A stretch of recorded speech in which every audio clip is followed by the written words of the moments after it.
మన పరిస్థితి ఎంత దారుణం అంటే, నష్టము కష్టము నింద బాధ వచ్చినప్పుడు కూడా స్వయం విమర్శన చేసుకోం మనం. అయ్యో ఎందుకు ఈ బాధ వచ్చింది, ఎందుకు ఈ కష్టం వచ్చిందని స్వయం విమర్శన చేసుకొని మూర్ఖులము. దావీదు అన్నాడన్నాడా, నా మూర్ఖత వలన కలిగిన గాయములు దుర్వాసన కలిగి స్రవించుచున్నవి.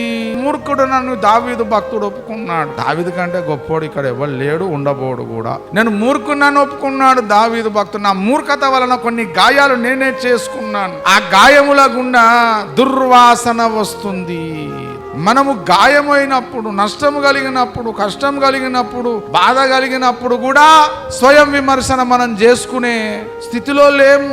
నష్టపోయినప్పుడు, కష్టం వచ్చినప్పుడే స్వయం విమర్శన చేసుకోము.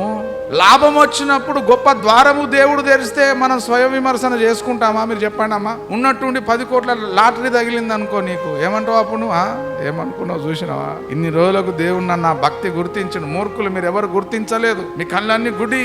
అసలు దేవుడు నన్ను గుర్తించండి, నా భక్తి గుర్తించి 10 కోట్ల లాటరీ తగిలేటట్టు చేశాడు. పిచ్చి మోకాలు మీరు అందరూ అని మనం అందరం డంబంగా మాట్లాడుకుంటాం, అవునా కాదా? కానీ పేతురు ఏంటండి, అంత గొప్ప చేపల రాశి తనకిచ్చినప్పుడు దేవుని ముందు మోకాళ్ళుని, అయ్యా ఈ విజయము పొందుకోవడానికి కూడా నేను అర్హుడను కాదయ్యా, నన్ను విడిచిపో ప్రభువా, నేను పాపాత్ముడనని సాటుకెళ్ళి ఒప్పుకోలే. అందరి ముందు నేను పాపాత్ముడనని ఒప్పుకున్నాడు.